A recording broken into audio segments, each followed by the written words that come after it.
நான் இப்ப பேச போறது பொதுவாவே எல்லாத்தோட லைஃப்லயும் கஷ்டன்றது ஒண்ணு இருக்கிறது தான் எனக்கு பொறுத்தவரை தெரியுது.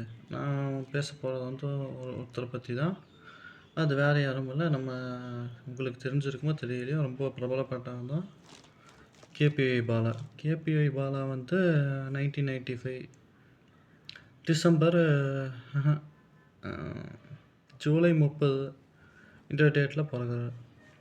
அவருக்கு இந்த ஸ்கூல் படிக்கிற வயசுல இந்த காமெடி பண்ணணும், அந்த மாரி இதெல்லாம் கொஞ்சம் இன்ட்ரெஸ்ட் இருக்குது. அத அவங்க ஃப்ரெண்ட்ஸ் தான் கண்டுபிடிச்சிருக்காங்க. "டேய் மச்சான், நீ ஒரு காமெடி ஃபீல்ட்ல கொஞ்சம் ட்ரை பண்ணலாம்லடா.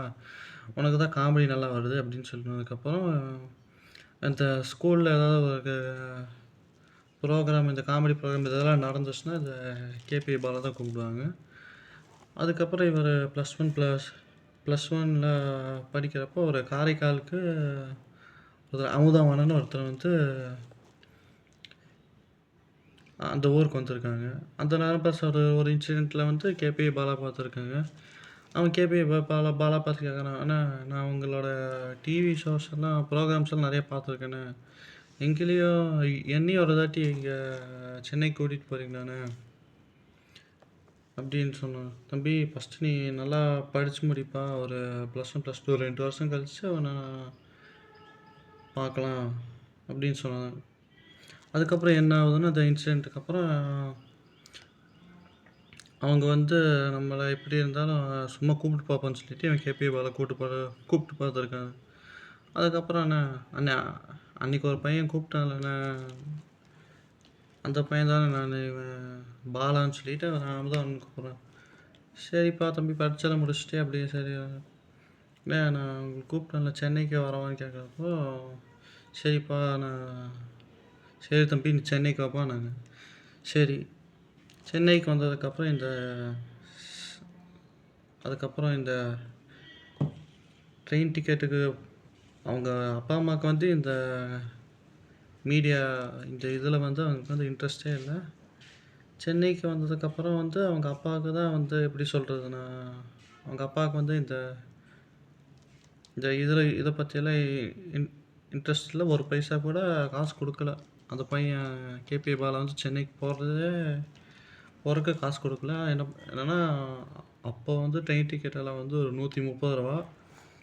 ஆனால் அவர் பையன்கிட்ட இருந்தது ஒரு ரூ. 100. சரிங்களா? ஆனால் இந்த காசு என்ன பண்ணார், ஒரு கையில் அவங்களுக்கு சாப்பாடு, அந்த பாட்டில் மிச்சம் போனதுக்கப்புறம் ஒரு ரூ. 70 இருந்திருக்குது கையில். அந்த ரூ. 70 சேர்த்து இந்த சென்னைக்கு போயிருக்காங்க.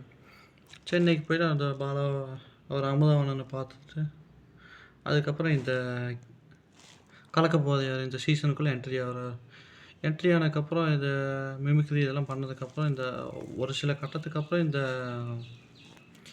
எலிமினேட்டர் இதுக்கே போயிருக்காங்க.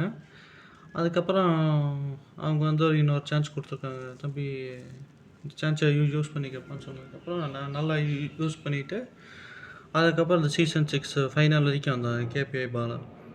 வந்ததுக்கப்புறம் இந்த டைட்டில் அடிச்சான் கேபிஐ பாலா.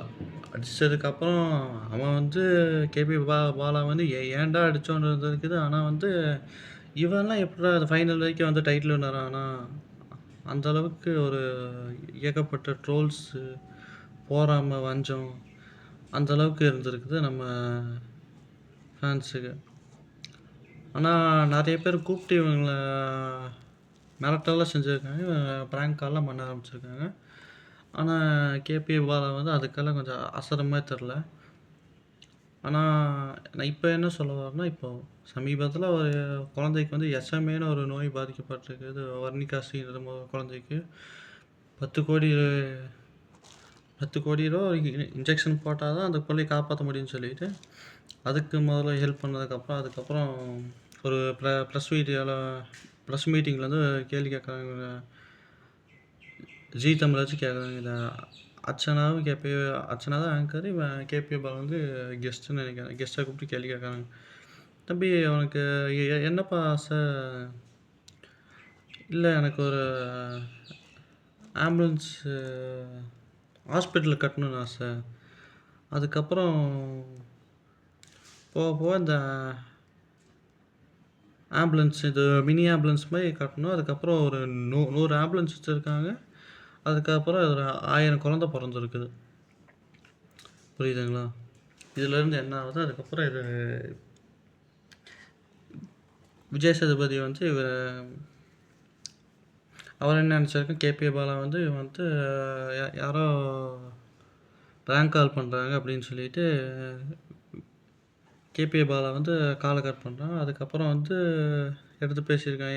யார் பேசுறான்னா, இது கொஞ்சம் விஜய் சேதுபதி அப்படின்னு எடுத்து பேசியிருக்காங்க. அதுக்கப்புறம் இவனுக்கு ஒரு ஜிங்கான்னு ஒரு படம் வந்து சான்ஸ் கிடைக்குது. அதுக்கப்புறம் லாபம் இந்த மாரி நெறைய படம் நடிச்சு, அதுக்கப்புறம் இப்போ ஒரு ஹீரோவா ஒரு படம் நடிக்கிறாரு. என்ன படம்னா, அது காந்தி கண்ணாடி அப்படின்னு ஒரு படம் ஹீரோவா நடிக்கிறாரு. ஆனா, மக்கள் வந்து எந்த அளவுக்கு ரெஸ்பான்ஸ் குடுத்துருக்காங்கன்னு பாருங்களேன். ஆனா, அவன் வந்து எவ்வளோ பெரிய பணக்காரனும் கிடையாது. சொந்த வீடும் கிடையாது. ஆனா, நான் ஒரு மிடில் கிளாஸ் நம்மளால முடிஞ்சத ஏதோ பண்ணுவோமேன்னு சொல்லிட்டு அந்த ஒரு ட்ராக்ல போயிருக்காரு. ஆனா, இந்த மாரி பசங்கள பார்க்குறப்ப நமக்கு ஒரு இன்ஸ்பிரேஷன் தான். சாதாரண ஒரு கவர்மெண்ட் ஸ்கூல்ல படிச்ச பையன் தான். சரி, எப்பவும் வழக்கமா சொல்றது தான். லைக் பண்ணுங்க, ஷேர் பண்ணுங்க, கமெண்ட் பண்ணுங்க. இந்த மாரி பசங்கள கேபி பாலாவ நல்லா கொஞ்சம் எப்படி சொல்றது, நமக்கு ஒரு ரீச் குடுக்கணும்னா, நம்ம வந்து கொஞ்சம் இந்த மாரி பசங்களுக்கெல்லாம் நம்ம சப்போர்ட் பண்ணணும். சரிங்களா? லைக் பண்ணுங்க, ஷேர் பண்ணுங்க. முக்கியமா கமெண்ட் பண்ணுங்க.